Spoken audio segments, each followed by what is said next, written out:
Nerdy Scribbler. Hello and welcome back to the Nerdy Scribbler. As always, I'm your host, Anthony D'Elia. Today we will be continuing basic creature design and turning rocks into monsters. If you like what you see here, consider subscribing to the channel and giving the video a like. But for now, stay tuned for your Nerdy Scribbler's Scribble session. So in a previous video, I turned a plant into a monster by giving a weed an eyeball and calling it a seaweed. Check out that video by clicking the card above.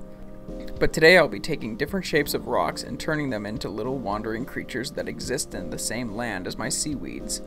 Now I know that rock creatures have been done many times before me, and I'm sure mine won't be the last either, but these little guys are my own take on the matter, and I hope you enjoy the outcome. So I used three basic shapes to define each of the rock's characteristics and how they behave. The left is a tall and thin rectangle, the middle is more of a square shape, and the right is a circle shape. Our first little guy is a very tall forehead with some grass growing on top for hair and has a chipper attitude as he leads the group to who knows where. The second one blindly follows and houses two seaweeds on his head. I gave him kind of a Thanos chin, which I think makes him look more like a brute, and a wailing mouth as if he's tired of walking on his stumpy little legs. And lastly, the third one is female due to the crystals jutting from her head. She is happy to be with her friends and smiles up at the seaweeds. For their colors, I went with different shades of blues and purples and used cell shading with darker hues. I made sure to put highlights on the crystals to make them stand out a bit more and gave them brighter colors as if they housed some sort of magical energy. As for the background, I drew up the same field from my seaweed video and put a cave in the background since rock creatures often can be found in dark dwellings. The path from the cave was a simple light and dark brown road shaded together alongside the grass to make it look like these little guys have traveled in and out of their cave many times.